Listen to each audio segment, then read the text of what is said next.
नमो अरिहन्ताणं नमो सिद्धाणं नमो आयर्याणं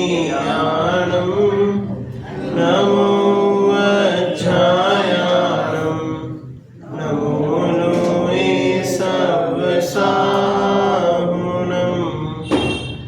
मंगलं भगवान् वीरो मंगलं गौतमो गणी मंगलं कुंद कुंदाद्यो जैन धर्मोस्तु मंगलं सर्वमंगल मांगल्यं सर्वकल्याणकारकं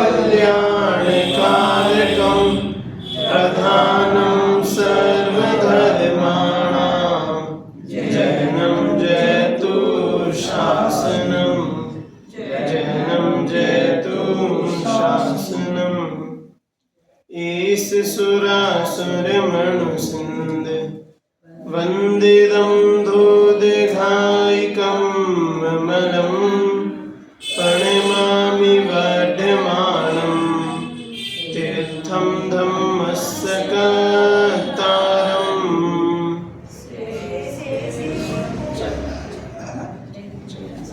देखो अपना विषय पिछली बार कहाँ तक आ गया था, एक बार उस बात को पिछली बार के विषय को अपन दोहरा लेते हैं तो अपना आगे का विषय भी एक सरलता से अपने को समझ में आएगा। पिछली कक्षा में हमने यह विषय पढ़ा था, दो गाथाओं की हमने चर्चा करी थी। सबसे पहले तो एक सिद्धांत बताया था, किसी को यदि याद हो तो एक बार बोलो। क्या? हाँ ठीक है, मतलब ये तो ठीक है, ये भी सही है कि हाँ कि जो द्रव्य जिस परिणाम रूप होता है वो वही परिणाम कहलाता है। वहाँ शब्द परिणति था कि जिस परिणति रूप होता है वह वही परिणतिमय हो जाता है। उदाहरण दिया था जैसे धर्म परिणति वाली आत्मा धर्म ही कहलाती है ना। ये सिद्धांत से ये बात को हमें समझाना था कि जो आत्मा है वो यदि धर्म में परिणत होगी तो वह आत्मा स्वयं ही धर्म कहलाएगी। फिर इसके आगे तीन खंड खड़े कर दिए, तीन भेद खड़े कर दिए कि धर्म को, क्योंकि हमने पीछे पढ़ा था धर्म किसका नाम है कि समता भाव का नाम है, चारित्र का नाम है ना। तो इसमें तीन परिणाम खड़े करे, कौन कौन से? शुभ परिणाम, अशुभ परिणाम और शुद्ध परिणाम। ठीक है, शुभ अशुभ और शुद्ध। कि जो जीव शुभ परिणाम में होगा वह शुभ कहलाएगा, जो अशुभ परिणाम में होगा वो अशुभ कहलाएगा, और जो शुद्ध परिणाम में होगा वो शुद्ध कहलाएगा। तो इस तरह से हमने चर्चा पिछली कक्षा में देखी थी। ठीक है, अब अपना जो विषय आ रहा है इसी सिद्धांत को समझाते हुए आ रहा है कि परिणाम होता क्या है। आप भैया परिणाम बता रहे होगे, परिणाम ये परिणाम वो है क्या परिणाम? तो अब इस बात की चर्चा अपनी अगली गाथा में आएगी। प्रश्न क्रमांक 14 से यहाँ ऊपर से उत्थानिका से पढ़ते हुए आगे अपना विषय पढ़ते हैं। 7वीं गाथा में कहा गया था कि मोह और क्षोभ से रहित आत्मा का परिणाम ही साम्य है। 7वीं गाथा वो याद है, वो चारित्रम खलु धम्मो, वो वाली गाथा याद है ना, सबको ख्याल होगी कि चारित्र ही धर्म है और धर्म समता भाव है। और समता भाव क्या है कि मोह और क्षोभ से रहित परिणाम जो अपना आत्मा का होता है साम्य भाव, वह साम्य भाव है ना। तो यहाँ पर बता रहे हैं कि मोह क्षोभ से रहित जो परिणाम है आत्मा का उसे साम्य कहते हैं, चारित्र कहते हैं, धर्म कहते हैं, है ना। 8वीं गाथा में कहा गया है कि धर्म से परिणमित आत्मा ही धर्म है। 8वीं गाथा में बताया धर्म से परिणमित आत्मा की जो आत्मा धर्मरत होगी वह धर्म कहलाएगी, है ना, तो वह धर्म है। और 9वीं गाथा में कहा गया था कि आत्मा परिणाम स्वभावी है। कैसी है आत्मा? परिणाम स्वभावी, मतलब हर समय जो 3 परिणाम बताए थे ना, उन 3 परिणामों में से कोई ना कोई परिणाम रहेगा, है ना। उन 3 में से कोई एक परिणाम निश्चित है, हमेशा रहेगा ही, कोई सा एक रहेगा, है ना। अब इसी क्रम में 10वीं गाथा में अब यह कहा जा रहा है कि परिणाम वस्तु का स्वभाव ही है। गाथा मतलब अभी आगे गाथा आएगी। देखो इस गाथा में अब अपना मूल विषय, मूल प्रतिपाद्य जो हमें समझना है, क्या समझना है कि आत्मा का स्वभाव, मतलब आत्मा कहो, यहाँ पर वस्तु कहा, यहाँ पर तो वस्तु लिया ना, तो सभी द्रव्यों का स्वभाव परिणाम स्वभाव वाला है। अब भैया परिणाम होता क्या है? परिणाम मतलब परिणमना, बदलना, बिल्कुल सही, कि जो बदलाव आ रहे हैं तो ये वस्तु के स्वभाव है। इस बात की चर्चा इस गाथा में आएगी। गाथा और पद्यानुवाद एक बार यहां से पढ़ते हैं। नत्थि विना परिणामम् अत्थो अत्थं विनेह परिणामो दव्व गुणपज्जयत्थो अत्थो अत्थित निवृत्तो परिणाम बिन ना अर्थ है, अरे अर्थ बिन परिणाम ना अस्तित्व में यह अर्थ है, बस द्रव्य गुण पर्याय में। देखो अपना यहाँ पर देखो गाथा से हम सीधा अर्थ देखते हैं। क्या अर्थ बताया? नत्थि विना परिणामम् अत्थो।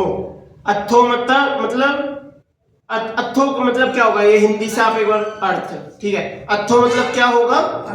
अर्थ। अर्थ मतलब जो वस्तु, पदार्थ, द्रव्य, आप अभी कैसे भी समझ लो। अर्थ मतलब कि जिसकी बात कर रहे हैं, जो वस्तु की जो बात कर रहे हैं उसका नाम है अर्थ। तो नत्थि विना, कुछ नहीं होता बिना किसके? परिणाम के बिना अर्थ। मतलब देखो नत्थि विना परिणामम् अत्थो, कि परिणाम के बिना अर्थ नहीं होता। तो बिल्कुल सीधे सीधे बोल रहे, कुछ यहाँ पर कोई वो काव्य में कुछ ऐसे गाने की कोई गाथा नहीं गा रहे, बिल्कुल एक सीधे सीधे शब्दों में बोल रहे हैं कि परिणाम अर्थ के बिना नहीं होता। और आगे देखो अत्थम विनेह परिणाम, ऐसे ही जो अर्थ है वह परिणाम के बिना नहीं होता। पहले बोला परिणाम अर्थ के बिना नहीं होता, फिर बोला अर्थ परिणाम के बिना। मतलब परिणाम और अर्थ दोनों हमेशा साथ रहने वाले हैं, ये दोनों कभी अलग से नहीं मिलते। जहां अर्थ होगा तो वह परिणाम होगा, और परिणाम यदि हम देखेंगे तो मतलब है उसका कोई ना कोई अर्थ भी निश्चित होगा। अब आपको हो सकता है अर्थ परिणाम ये शब्द थोड़े कठिन से लगे, थोड़ा जल्दी जल्दी बोलने में एक आध बात थोड़ी निकल जाए, तो इसकी अभी हम खूब चर्चा इसकी आराम से करेंगे। आपको बिल्कुल ये कूट कूट कर आपके दिमाग में भर जाएगा, इस तरह से हम पढ़ेंगे, है ना। तो बहुत इसे हम आराम से शांति से समझते हुए चलेंगे ना, तो अच्छे से अपने को भी समझ में आएगा। देखो आगे क्या बोला? दव्व गुण पज्जयत्थो अत्थो। क्या बोला? दव्व गुण पज्जय, ये तो पता होगा सबको। द्रव्य गुण पर्याय, मतलब द्रव्य गुण पर्याय वाली अर्थ की जो पदार्थ है, अर्थ है, वो हमेशा द्रव्य गुण पर्याय वाला ही होता है। भाई सभी पदार्थ जो है द्रव्य गुण पर्याय वाले ही तो होंगे, है ना। आगे क्या बोला? अत्थित निवृत्तो, की मतलब द्रव्य गुण पर्याय के साथ अस्तित्व वाले होंगे। मतलब द्रव्य गुण पर्याय के बिना किसी द्रव्य का अस्तित्व नहीं होता, मतलब कोई द्रव्य नहीं होता।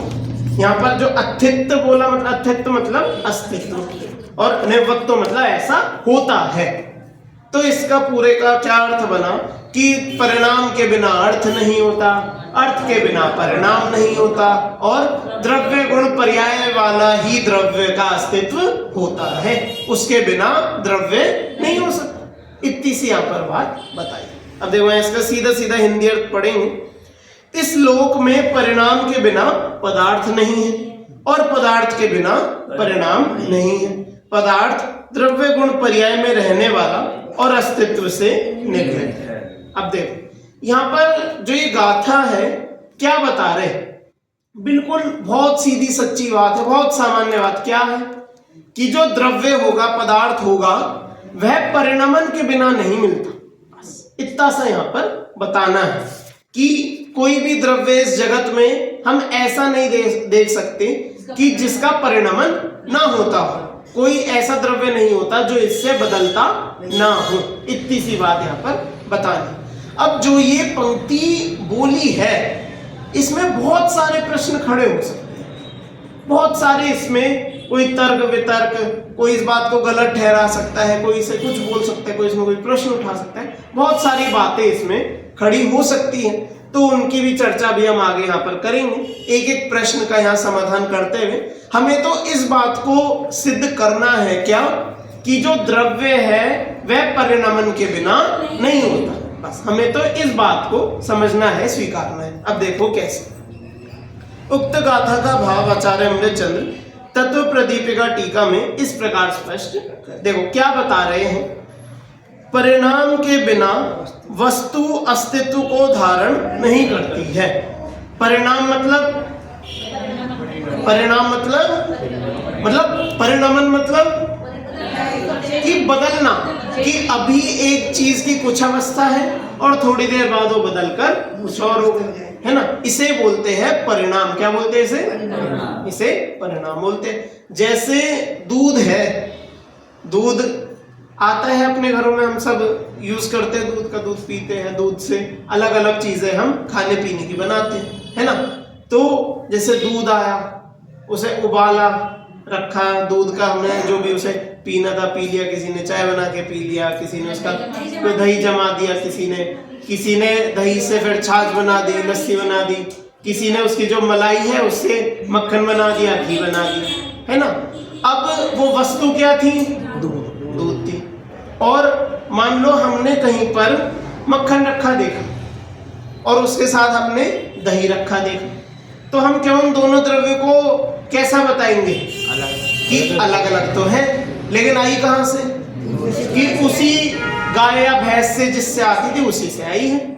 दोनों वस्तुएं कैसी है कि बिल्कुल भिन्न है, कि दही एक अलग वस्तु है और जो मक्खन है या घी है वह बिल्कुल एक अलग वस्तु है, लेकिन दोनों आई कहां से? कि उसी एक दूध से ये दोनों ही बनी है ना। तो दूध के जैसे ये अलग अलग पर्याय हो गई, परिणमन हो गए, परिणाम हो गए, कि दूध कभी तो दही बन जाता है, कभी मक्खन बन जाता है, कभी फट के पनीर बन जाता है, ऐसे अलग अलग होता है ना। तो अब आप सोचो कि हमें आपने दूध का तो दे दिया बढ़िया उदाहरण। हाँ, अब देखो बात बता रहे कि जो दूध है, अब हम दूध को उसके बिना किसी पर्याय के बताना है। दूध को उसकी बिना पर्याय के हम क्या बताएंगे उसको? कि हम बोल दे दूध, कि दूध खुद एक पर्याय है। जब दूध गाय से आया नहीं था, जब वो गाय के शरीर में ही था, तो क्या तब भी दूध था क्या? तब वो कुछ उसके शरीर में कुछ और होगा। उसने तो भाई जो जानवर होते हैं वे क्या खाते हैं? वे कोई दूध थोड़ी पीते, उन्होंने घास खाई, वो तो अपना वो सब चीजें खाते हैं, तो उससे वह दूध बना है। तो हम दूध को दूध कहे तो क्या वह द्रव्य कहा क्या हमने? पदार्थ कहा क्या हमने? कि वो भी पर्याय है ना। दूध का कुछ बना दिया और उसे बोलेंगे तो भी पर्याय। तो दूध को हम द्रव्य से पकड़े कैसे? बता ही नहीं सकते। मतलब हम जिस भी द्रव्य का कुछ नाम लेते हैं, किसी का कुछ एक बात बताते हैं, तो हमें उसकी किसी पर्याय से ही उसको बताना पड़ता है ना। कि अब आप बोलो कि मेरा नाम क्या? संयम है। आपसे मैं आप सबका नाम पूछूं, आप सब अपना अपना नाम बता दोगे, चलो ठीक है। अब क्या वो नाम आपका हमेशा से था? क्या आपका सिर्फ वही एक नाम है क्या? उसके अलावा और कुछ नाम नहीं है क्या? कि कोई आप क्या सब आपको उसी एक नाम से ही बोलते हैं क्या? कि आपके जो बच्चे होते हैं वो आपको मम्मी पापा बोलेंगे, वो आपको क्या नाम से थोड़ी बुलाएंगे? तो कहने का मतलब ये है, हम किसी भी एक चीज को उसकी वस्तु से नहीं तोल सकते, उसे वस्तु से बता नहीं सकते। हम किसी एक उसकी जो परिणाम है हम उससे ही बताएंगे। समझ में आई ये बात? देखो सबको समझ में आनी चाहिए। ये तो मैं आपको एक तथ्य समझा रहा हूं कि जो भी वस्तु का जो एक स्वभाव हमें बताना है तो हमें उसकी एक अवस्था से ही बताना पड़ेगा। अब देखो इसे आगे पढ़ते हैं। परिणाम के बिना वस्तु अस्तित्व को धारण नहीं करती। कि कोई भी वस्तु होगी किसी ना किसी अवस्था में होगी ना, कि उसका कोई ना कोई आकार होगा, वो किसी जगह पर रखी होगी, वो कुछ कर रही होगी, उसका कुछ हो रहा होगा, कुछ बदल रहा होगा, कुछ ना कुछ वस्तु को हम किसी चीज से बताएंगे ना कि वस्तु है। ऐसे सिर्फ उससे भी हम नहीं बता सकते। अब देखो, तो यहां बताना चाह रहे हैं परिणाम के बिना वस्तु नहीं हो सकती, क्योंकि वस्तु द्रव्य क्षेत्र काल भाव के द्वारा परिणाम से भिन्न देखने में नहीं आती। कि यदि हमें वस्तु को, किसी एक वस्तु को समझाना है, बताना है ना, तो उसको भी यदि हम इनसे द्रव्य क्षेत्र काल भाव के द्वारा हम देखें तो उसमें भी वो परिणाम का ही काम आएगा। हम एक वस्तु को द्रव्य से देखते हैं, हम किसी वस्तु को द्रव्य से देखें, जैसे टेबल है, ये टेबल कौन सा द्रव्य है? पुद्गल है। लेकिन क्या हमें पुद्गल दिख रहा है? क्या हमें डायरेक्ट पुद्गल दिख रहा है या एक पुद्गल द्रव्य? हमें तो उसकी पर्याय जो टेबल, हमें तो पर्याय दिख रही है ना।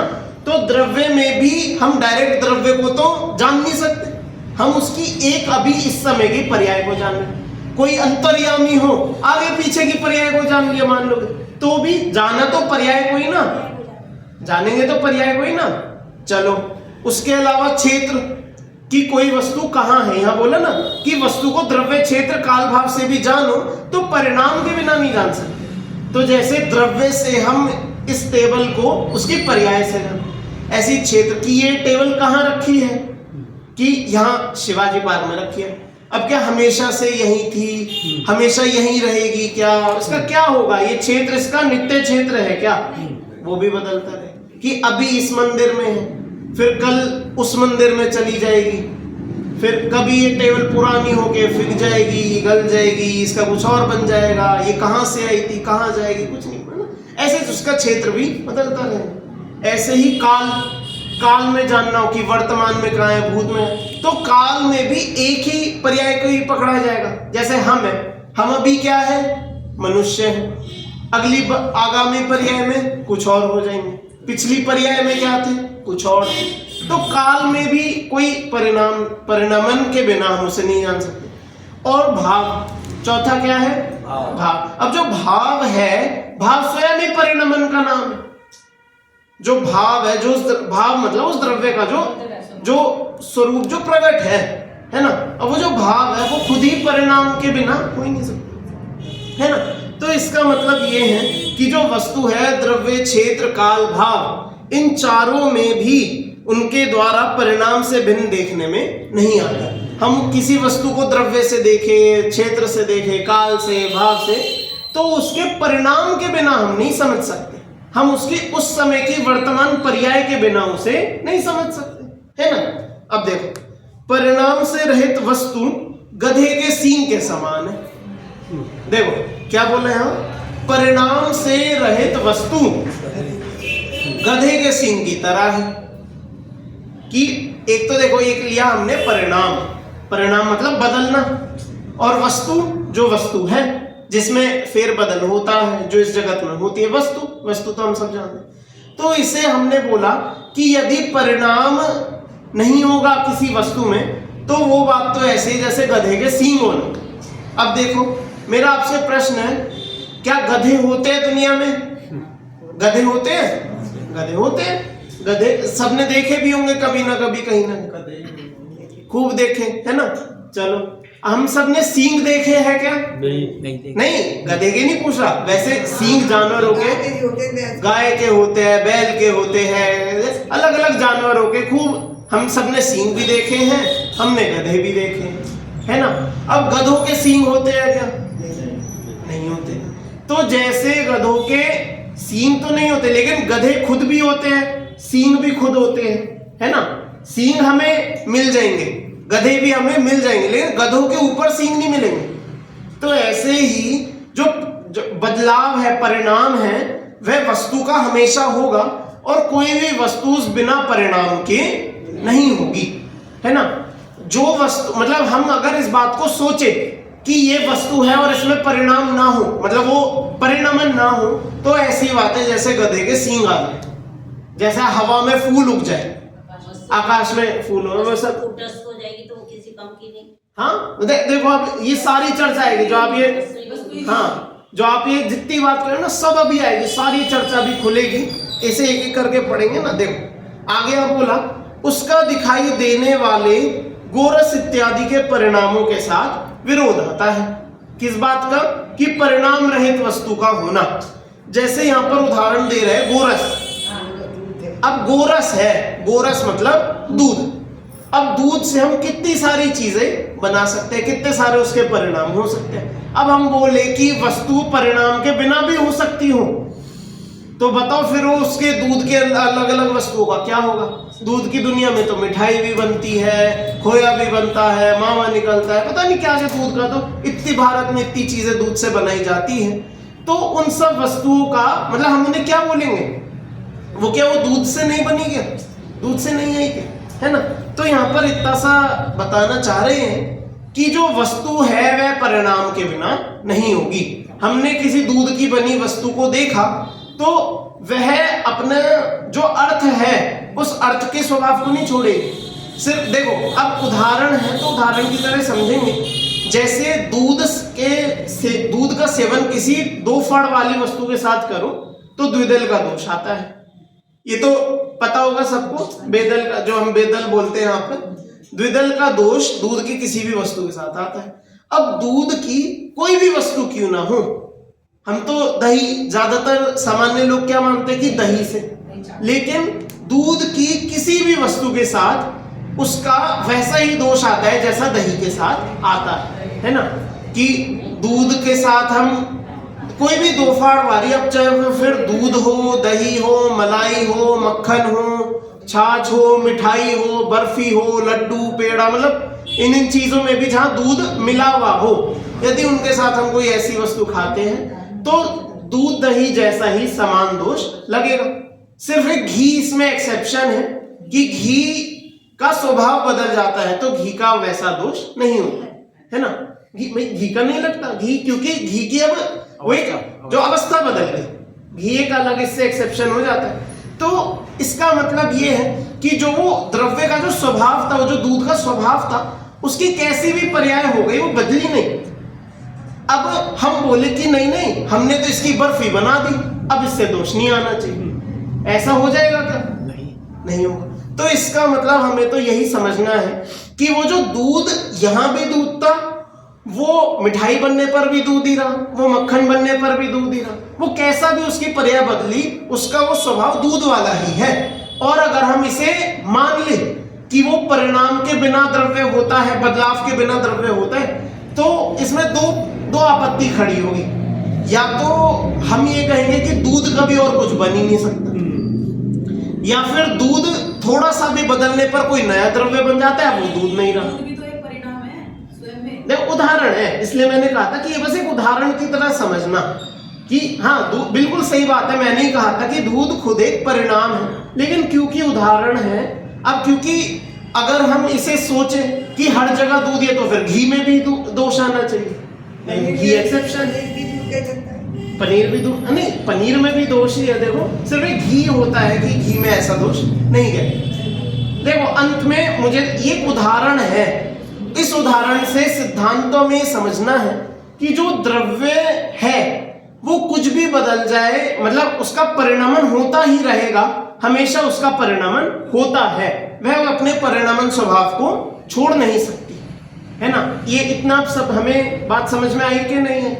चलो अब आगे देखो, अब इससे एक थोड़ा निष्कर्ष निकालेंगे। इसी प्रकार वस्तु के बिना परिणाम भी अस्तित्व को धारण नहीं करता। कि जैसे बताया कि परिणाम जो बदलाव है, परिणमन है, वह वस्तु के बिना नहीं होगा ना, ऐसे ही जो वस्तु है वह वस्तु के बिना परिणाम भी नहीं हो सकता। मतलब अगर वस्तु नहीं होगा तो परिणाम किसका होगा भाई? परिणमन किसका? परिणमन है क्या? परिणमन होना तो एक कार्य का नाम है। जो परिणमन है किसी चीज का नाम थोड़ी है। कोई ऐसे हाथ में रखी कोई वस्तु है क्या? कि परिणमन तो एक काम का नाम है ना? अब देखो यहाँ क्या बोल रहे हैं, इसी प्रकार वस्तु के बिना परिणाम भी अस्तित्व को धारण नहीं करता, क्योंकि स्वाश्रयभूत वस्तु के अभाव में निराश्रय परिणाम को शून्यता का प्रसंग आता है कि भैया जो परिणाम है वो खुद से कोई आश्रय थोड़ी है, वो कोई वस्तु थोड़ी है भाई। परिणमन तो एक बदलने का नाम है कि कुछ बदल रहा है, इसका मतलब परिणमन। अब जो परिणमन किसी कार्य का नाम है वो खुद से थोड़ी कहीं हो जाएगा, उसका आधार होना चाहिए ना। हाँ वही कि उसका एक जब आधार होगा तभी तो कुछ उससे हम कहेंगे कि परिणमन किसी ये बाइक की वजह से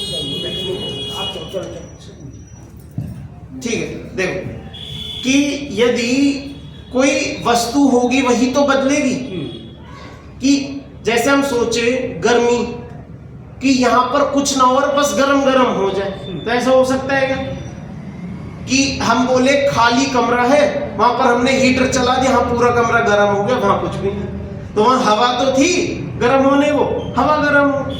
तो जिस तरह से जो गर्मी है, गर्म कोई ना कोई वस्तु होगी, जो ये गर्माव है किसी वस्तु के गर्म होने से हम बोलेंगे गर्मी। गर्मी का जो कॉन्सेप्ट किसी वस्तु पर ही आधारित है, गर्माव हवा ऐसे बिना हवा के या बिना किसी वस्तु के आधार के हो सकते हैं क्या? नहीं हो सकता है ना। तो ऐसे ही जो परिणमन है कि बिना किसी आश्रय बिना किसी वस्तु के परिणमन होगा किसका? किसी कुछ है ही नहीं, बदलेगा क्या? तो इसलिए यहां पर बताया कि आश्रयभूत तो वस्तु है और उसका परिणमन होता है। यदि वह वस्तु ही नहीं होगी तो परिणमन किसका होगा? होगा ही नहीं। तो इसका मतलब परिणाम भी वस्तु के बिना नहीं होता और वस्तु भी परिणाम के बिना नहीं होती। दोनों बातें यहां पर आ गई। अब देखो, अब यहां पर एक और बात कर रहे हैं द्रव्य गुण पर्याय के संबंध में। अब देखो यहां पर वस्तु बता रहे हैं, वस्तु कैसी होती है कि वस्तु तो ऊर्ध्वता सामान्य स्वरूप द्रव्य है। अब ये ऊर्ध्वता सामान्य क्या है कि नहीं देखो, ऊर्ध्वता मतलब ऊपर वाला ऊर्ध्वता नहीं।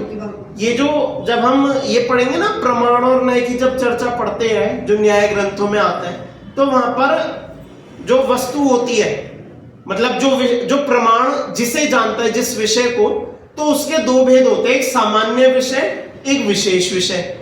मतलब वो सामान्य विशेषात्मक हो तदर्थ विषय, ऐसे सूत्र है कि जो वस्तु है सामान्य और विशेषात्मक होती है ना। तो उसमें सामान्य के दो भेद होते हैं, ऊर्ध्वता सामान्य और व्यतिरेक सामान्य।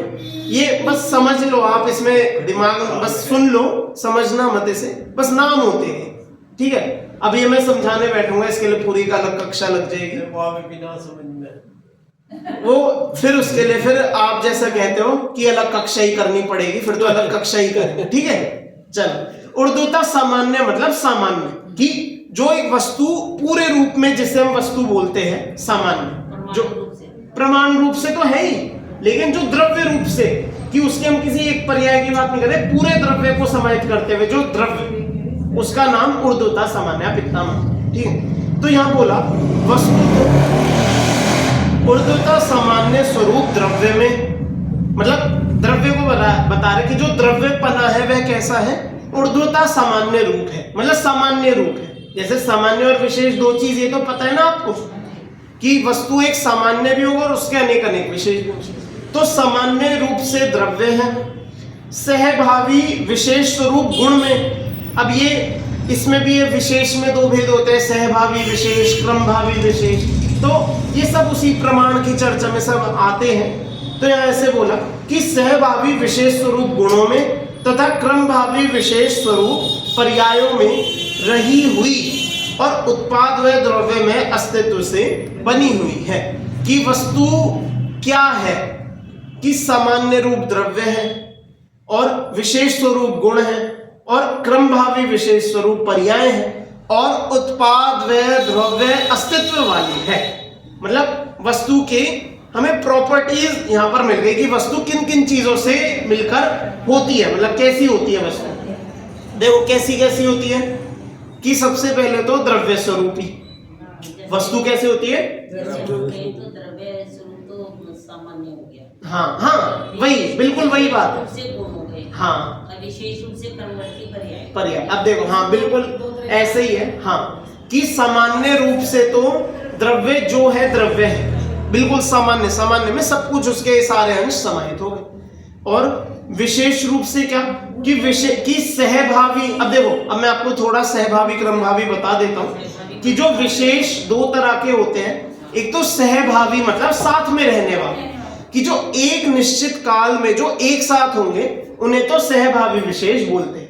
कि उदाहरण जैसे इसका मिलता है कि जैसे गाय है वो सफेद भी है सींग वाली भी है, इस तरह से कि जो उसके अलग एक अलग अनेक गुण जो एक साथ रहते हैं, इनको मतलब इसमें वो होते हैं शब्द तो ऐसे अन्वय व्यतिरेक आते हैं, आप सहभावी क्रमभावी से समझ लो। तो सहभावी विशेष रूप गुण कि जो उसका सहभावपना वो गुणों में होगा, कि सारे गुण इकट्ठे रहेंगे ना द्रव्य में, जी जैसे द्रव्य है तो उसके सारे गुण हमेशा होंगे, तो इसलिए सारे गुण सहभावी है। तो सहभावी विशेष रूप से गुण। और जो पर्याय, पर्याय कैसे आती है? क्रम क्रम से एक एक करके आती है, तो इसलिए बोला क्रमभावी विशेष रूप से पर्याय। इस तरह से यहां पर समझाया। तो सहभावी गुण है और क्रमभावी पर्याय है और सामान्य रूप से द्रव्य है। तो ऐसे द्रव्य, गुण और पर्याय तीनों साथ में मिलकर ये वस्तु होती है ना। और उसके बाद क्या बोला? उत्पाद व द्रव्य में अस्तित्व से बनी हुई है। कि अस्तित्व कैसा है एक द्रव्य? हाँ, कि जो वस्तु का अस्तित्व होगा, मतलब जो वस्तु इस जगत में होगी उसका उत्पाद भी होगा, मतलब नई पर्याय आएंगी, वह भी होगा, पुरानी पर्याय जाएंगी। और द्रव्य कि उस उत्पाद व्यय का निरंतर ऐसा उत्पाद व्ययपना चलता रहेगा और उसमें वो द्रव्य स्वभाव भी निरंतर बना रहेगा, इसका नाम द्रव्य है ना। तो उत्पाद व्यय द्रव्य, इस तरह से इन तीनों के साथ मिलकर ये अस्तित्वमयी होता है। अब देखो, इसलिए क्या बोला? इसलिए परिणाम स्वभावी ही है। इसलिए वस्तु कैसी है? परिणाम स्वभावी है। देखो यहां पर कितने तरह के तर्क दिए इस बात को समझाने के लिए कि द्रव्य जो है वह परिणाम के बिना नहीं हो सकता। 4 तरीके से समझाया। सबसे पहले तो बोला कि परिणाम के बिना वस्तु नहीं हो सकती, परिणाम के बिना वस्तु नहीं हो सकती। जैसे हम किसी भी वस्तु को द्रव्य क्षेत्र काल भाव से जाने तो भी उसमें वो जो वस्तु है हम उसे उसके परिणाम से ही जानेंगे, है ना। फिर उसके बाद बताया कि जो परिणाम है वो वस्तु के बिना नहीं होता। क्यों? परिणाम मतलब बदलना। कौन बदल रहा है? कि जो भी बदलेगा उसी का नाम वस्तु है ना। तो इसलिए परिणाम द्रव्य के बिना नहीं होगा। फिर उसके बाद यहाँ पर बताया कि द्रव्य रूप जो वस्तु है वह सामान्य रूप से द्रव्य रूप है, सहभावी रूप से गुण रूप है, क्रमभावी रूप से पर्याय रूप है। तो जो क्रम से भी तो पर्याय बोला ना, तो क्रम रूप से निरंतर पर्याय वाली है। और फिर बताया कि उत्पाद व द्रव्य अस्तित्व वाली है, मतलब कि हर समय उसका उत्पाद व द्रव्य हमेशा चलता रहता है। इस तरह ये 3-4 बात है। वस्तु बनी रहेगी, वस्तु तो बनी रहेगी। तो इसलिए यहां पर अंत में सिद्ध किया कि वस्तु अपनी पर्याय से बिल्कुल अभिन्न है। उसमें भिन्नता नहीं बताई, उसमें अभिन्नता बता रहे हैं। अब देखो यहाँ पर, अब जो आगे टीका की चर्चा इसे भी हम पढ़ देते हैं। विशेषकर दृष्टि के विषय के संदर्भ में अध्यात्म के जोर में आत्म वस्तु को पर्याय से भिन्न बताया जाता है। पर वस्तु को कैसा बताते हैं? कि वस्तु जो है वह गुण पर्याय के भेद से पार है, पर्याय से बिल्कुल भिन्न है। अध्यात्म में तो ऐसी चर्चा है कि पर्याय भेद होता नहीं, वो तो एक अखंड द्रव्य है। किंतु यहां जोड़ देकर यह बात बताया जा रहा है कि परिणाम वस्तु से अभिन्न होता है। परिणाम कैसा है? मतलब हमेशा होगा ही होगा, है ना। अब परिणमन को आत्मा से सर्वथा भिन्न मानने पर आत्मा एकांत से नित्य सिद्ध होगा। क्या बोला? कि परिणाम को आत्मा से अगर हम बिल्कुल ही अलग मान ले, सर्वथा ही अलग मान ले, तो आत्मा जो है कूटस्थ नित्य, बिल्कुल निरंतर नित्य हो जाएगा। आत्मा में कभी बदलाव आएगा ही नहीं। मतलब जो आत्मा जहां जैसी है वैसी रह जाएगी, जो निगोद में वो निगोदिया ही रह जाएंगे, जो यहाँ है यहीं रह जाएंगे। अब चलो सिद्ध में तो ये कोई शिकायत नहीं है क्योंकि वो तो ऐसे ही रहते हैं, लेकिन वो भी सिद्ध जो है वो भी तो निगोद से ही है। तो है तो वो भी कूटस्थ नहीं, पर कहने का मतलब ये है कि हम जहां पर है हम वहीं के वहीं वैसे के वैसे ही रह जाएंगे। मतलब सभी जीव निगोदिया ही थे कायदे से, तो सभी जीव निगोद के निगोद में ही रह जाते, मतलब वहां से कोई आगे ही नहीं बढ़ पाता। तो इसलिए यहां पर बोला कि परिणमन को अगर सर्वथा भिन्न मान ले तो जो द्रव्य है वह सर्वथा नित्य हो जाएगी। क्या हो जाएगी? एकांत से नित्य हो जाएगी।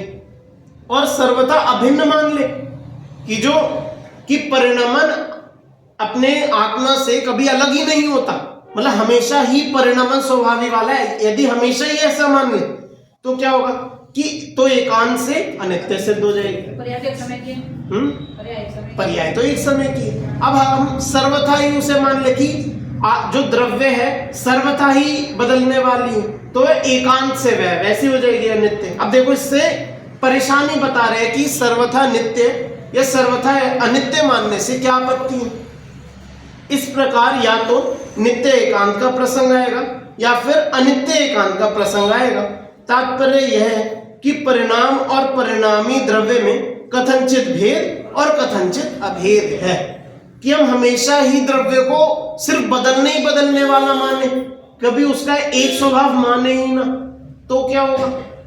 तो हम उसके जो ध्रुव द्रव्य है हम उस पर दृष्टि नहीं कर पाएंगे। अगर हम एकांत से उसे बदलने वाला माने, हम तो हमेशा ही उसमें अनित्य बदलता जा रहा हमेशा ऐसी है ना, और हम उसे हमेशा ही ना बदलने वाला मान ले तो फिर हम जैसे हम अपने आप को वैसे ही मानने लग जाएंगे, हम तो बदल ही नहीं सकते। तो इसलिए अंत में हमें यही समझ में आता है कि द्रव्य है जो आत्मा है वह कथनचित बदलने वाली भी है और कथनचित ना बदलने वाली भी है। अनेकांत ही इसका एक जवाब है कि बदलने वाली भी होता है और ना बदलने वाला भी होता है। दोनों ही बातें यहाँ पर सही बैठती है। ठीक है, ये समझ में आया अभी सबको? देखो वस्तुतः बात यह है कि जब दृष्टि के विषयभूत भगवान आत्मा की बात चलती है, दृष्टि के विषयभूत मतलब कि जो हमें जो एक ध्रुव दृष्टि जो क्या बोलते हैं उसे परम शुद्ध निश्चय वाली जो दृष्टि है, जब उसकी बात चलती है तब आत्मा को परिणाम अर्थात पर्याय से भिन्न बताते हैं। मतलब आत्मा उस समय बदलने वाला नहीं, अनादि अनंत काल में रहने वाला ध्रुव ही बताएंगे उसको, है ना। आत्मा को परिणाम अर्थात पर्याय से भिन्न बताया जाता है, किंतु जब धर्मात्मा, पुण्यात्मा या पापात्मा की बात चलती है तब आत्मा को वर्तमान पर्याय से तन्मय बताया जाता है। जो चर्चा अपनी चल रही है कि अगर वह पुण्य करेगा तो पुण्य वाला, पाप करेगा पाप वाला, और यदि अपनी आत्मा में धर्म करेगा, चारित्र करेगा तो धर्मात्मा। इस तरह से अपनी यहाँ पर ये मतलब इस बात को यहाँ पर हमें सिद्ध करना है कि आत्मा जो है हमेशा परिणमन स्वभाव वाली है, जो उस वर्तमान में पर्याय है उसमें तन्मय रहने वाली है ना। यहाँ वर्तमान पर्याय से तन्मय आत्मा की बात चल रही है, अतः यहाँ द्रव्य और पर्याय के अभेद की मुख्यता है। यहाँ पर देखो क्या बोला अंत में, द्रव्य और पर्याय की अभिन्नता की मुख्यता है, एकांत नहीं बोला। यहाँ पर ये नहीं बोले कि जो द्रव्य है वो पर्याय से सर्वथा ही अभिन्न है, ऐसा एकांत से नहीं बोल रहे, मुख्यता से बोल रहे कि अभी इस बात की मुख्यता है, अभी इस बात की विशेष चर्चा करनी है कि जो द्रव्य है वो अपने परिणमन के बिना नहीं रह सकता, है ना। अच्छा, अब मैं आपसे एक बात और पूछता हूं कि अब यहाँ पर दृष्टि के विषय की बात और जो परम शुद्ध निश्चय जो भगवान आत्मा की बात जब आई गई है, मैं आपसे पूछ लेता हूं कि जब हम अपनी आत्मा पर इस तरह से दृष्टि हमें करनी है, देखनी है, तो क्या उस समय आत्मा का परिणमन नहीं हो रहा? क्या परिणमन हो रहा तो गौण कर देंगे पर्याय को मुख्यतः। देखो हाँ, देखो ये बात समझते तो मतलब सभी है कि जो परिणमन है वह तो हो ही रहे, हमारी उस पर चाहे दृष्टि ना हो, परिणमन तो निरंतर होना ही होना है। तो इसका मतलब जो यहाँ पर ये जो बात कही कि द्रव्य अपने परिणाम के बिना नहीं रह सकता, ये बात सर्वथा सत्य है, यह बात हमेशा यही सत्य है। अब वो तो एक हमारे एक दृष्टि का फेर है कि जिस समय हमें उसकी मुख्यता नहीं करनी, नहीं करो, मत देखो, हमें तो एक ध्रुव स्वभाव को देखना है तो उसे देखें। लेकिन तक जो एक तथ्य रूप से, जो सत्य रूप से जो वाक्य कहलाएगा, तो सभी द्रव्य हमेशा निरंतर बदलने वाले हैं, कभी उनका जो बदलना है वो रुकता नहीं है, मतलब हमेशा हमेशा ही उनका बदलने स्वभाव वाला ही है। और फिर बोल ही दिया कि कथनचित उसमें उससे भिन्न भी बताएंगे, अभिन्न भी बताएंगे, है ना। तो इसलिए यहाँ पर हमें यही समझना है, जो इसकी चर्चा अपनी क्या चल रही, कि जो द्रव्य है वह पर्याय से बिल्कुल कैसी रहती है, अभिन्न। अभिन्न, अभी तो अभिन्न की चर्चा है ना, कि द्रव्य अपनी वर्तमान पर्याय में ही तन्मय रहती है, अभिन्न रहती है। अब थोड़ी आगे की जो अगली गाथा है उसकी उत्थानिका और हम थोड़ी सी पढ़कर फिर अपना विराम लेंगे। देखो, विगत गाथा में यह कहा है कि पर्याय के बिना पदार्थ नहीं होता, पर्याय के बिना पदार्थ होता ही नहीं, और पदार्थ के बिना पर्याय नहीं होती, है ना। अब इस 11वीं गाथा में यह कहा जा रहा है कि शुद्धोपयोग रूप पर्याय से परिणमित आत्मा मुक्ति प्राप्त करते हैं। क्या बोला? कि जो शुद्धोपयोग वाली जो पर्याय जो धारण करेगा उनको मुक्ति हो जाएगी, है ना। और शुभोपयोग रूप पर्याय से परिणमित आत्मा स्वर्ग आदि को प्राप्त करते हैं।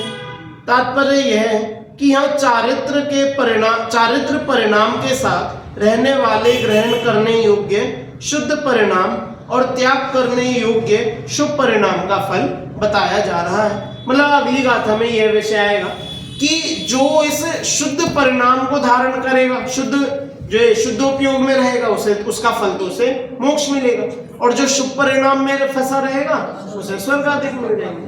तो इसका फिर अन्य फल भी यही दर्शाएंगे कि ये जो शुभ परिणाम है यह तो हे है, ये अपने योग्य नहीं है।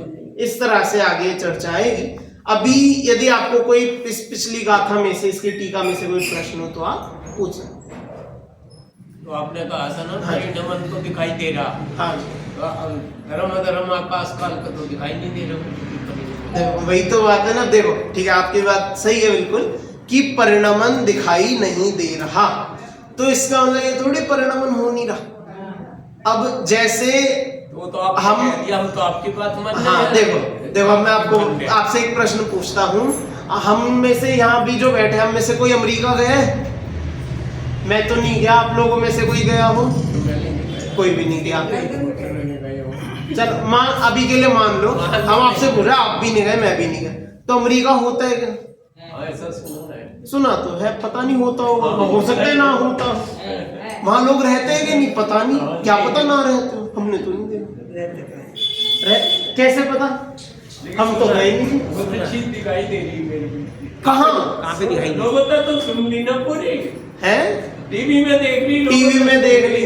अच्छा, टीवी में तो ऐसी ऐसी चीजें बना देते हैं जो होती नहीं जगत में, तो क्या हम सबको मान लेते हैं क्या? तो क्या पता अमेरिका भी हमारे कोई किसी का दिमागी ख्याली पुलाव हो, हमें बता दिया कि कोई जगह होती, क्या पता ना हो।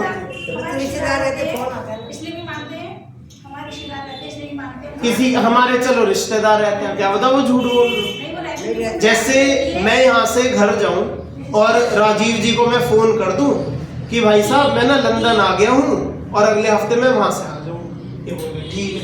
अब बताओ मैं लंदन आ गया क्या? अब मैं बोल रहा हूँ तो आ गया हूँ, लेकिन जरूरी है कि मैं आ गया हूँगा? देखो, मेरा कहने का मतलब इतना सा है कि हम लोग मानते हैं कि हम सिर्फ आंखों देखी पर हम विश्वास करना चाहते हैं। बाबा दादा को देखे मानते नहीं। हाँ, अब हम अपने परदादा से मिले क्या? हम क्या उनके पिताजी से मिले क्या? नहीं, देखो उनका जो प्रश्न कि हमें दिखता नहीं, उनका तो इतना सा प्रश्न है कि धर्म अधर्म आकाश काल का परिणमन हमें दिखता नहीं। ठीक बात है, देखो हमें तो, अरे परिणमन छोड़ो, हमें तो धर्म अधर्म आकाश काल द्रव्य ही नहीं दिखते, हमें तो द्रव्य ही नहीं दिख रहे वो। और छोड़ो, हमें तो आत्मा ही द्रव्य नहीं दिख रहा। बताओ आत्मा चलो नहीं होती होगी, ऐसा मान लेके चलो। और छोड़ो कि ये तो हमें जो वस्तुएं नहीं दिख रही हम उन्हें नहीं माने, तो इसका मतलब जो वस्तुएं हमें आंखों से दिखती हैं उन्हें हम मान सकते हैं। ऐसा है ना। तो जो हम अपने फोन में चीजें देखते हैं, हम कोई गेम खेलते हैं, कोई ऐसी मनगढ़ंत जो ऐसी कहानियां सुनते हैं, तो वे सब भी सत्य होती होंगी, जो अन्य धर्म वाले बताते हैं कि भैया हमारे भगवान इस दुनिया में आए थे, उन्होंने लोगों को सही रास्ता दिखाया, हमारा कल्याण कर दिया, वो भी सत्य होता हो। कि हमारे भगवान मोक्ष से वापस आकर अवतार लेकर किया, ये सब भी सत्य होता हो। भाई वो भी तो वो बात ही बता रहे। जो हमारे रिश्तेदार कहीं दूर रहते हो फोन करके बोले कि यहाँ पर वो भगवान आए थे, उन्होंने ऐसा ऐसा चमत्कार किया, मान। अब हमें सारी आंखों देखी भी नहीं माननी, और जो आंखों से नहीं दिख रही ऐसी बातों को मानना भी है, तो फिर कैसे बात बनेगी? तो इसका मतलब ये है भैया हम कुछ नहीं जानते। लक्षण से तो जान सकते हैं। देखो लक्षण से हम जान सकते हैं, यही एक उत्तर है। ये बिल्कुल एकमात्र यही उत्तर है कि हम किसी वस्तु का एक अनुमान से, उनके लक्षण आदि से अनुमान लगाकर हम किसी वस्तु का निकाल सकते हैं। जैसे अब हम अपने परदादा से तो नहीं मिले, पर कोई ना कोई तो होगा ना। अगर वो ना होते तो आज हम यहाँ होते क्या? नहीं होते, है ना। तो इसका मतलब जरूर कोई ना कोई हमारे परदादा रहे होंगे।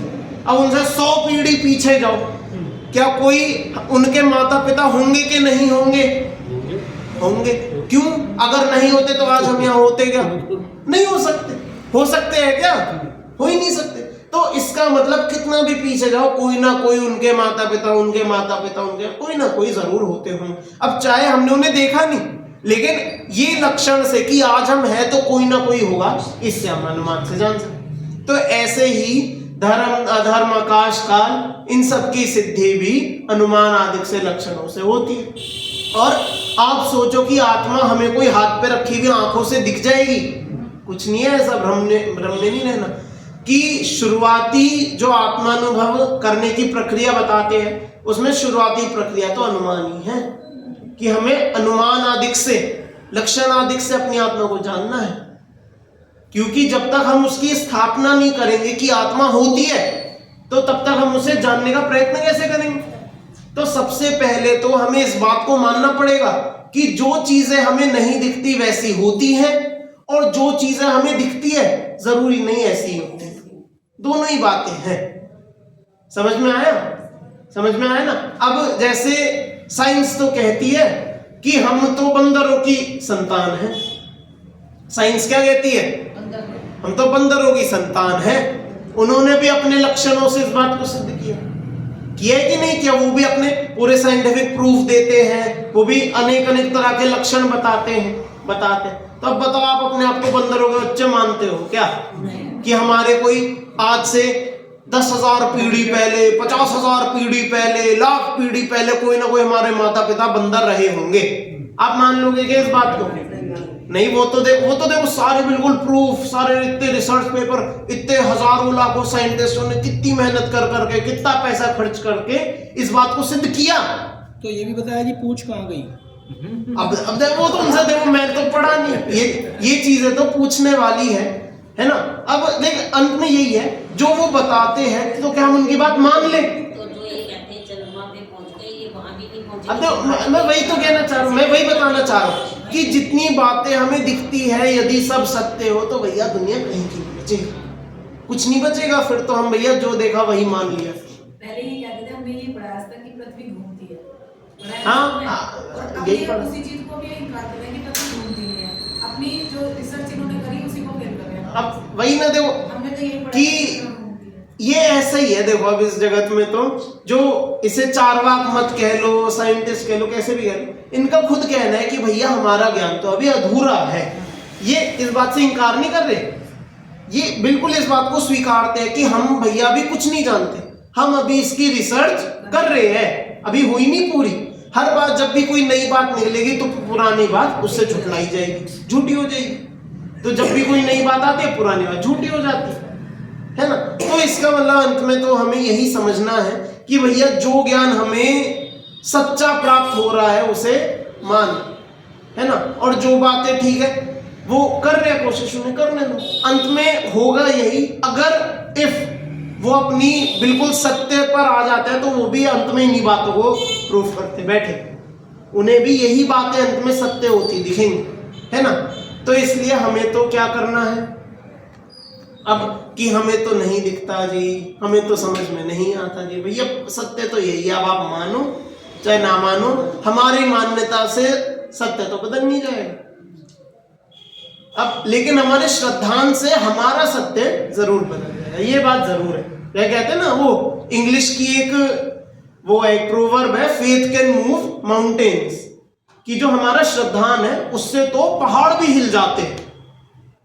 जो अपना श्रद्धान है उससे पहाड़ भी हिल जाते हैं। तो इसका मतलब यह है क्या कि हम मानते रहे पहाड़ उठ के अपनी जगह से हिल के कहीं और बैठ जाएंगे। पहाड़ों का हिलना मतलब है कि हमारी मान्यता बदल गई, बस। कि आज हम पहाड़ को एक अड़चन देखते थे, कल हमने उसी पहाड़ को उसे एक अपने कार्य में बदल दिया, हमने उससे एक मदद ले लिया, उसे एक अपॉर्चुनिटी में बदल दिया। इस जो कथनी है, इसका इतना सा अर्थ है कि अपना हम श्रद्धान बदले, उससे जरूर सत्य बदल सकता है। कि जो सत्य सच्चा सत्य है वो हमें समझ में आ जाएगा, तो अपना फिर उससे कल्याण भी होगा। अभी समय भी हो गया, शेष चर्चा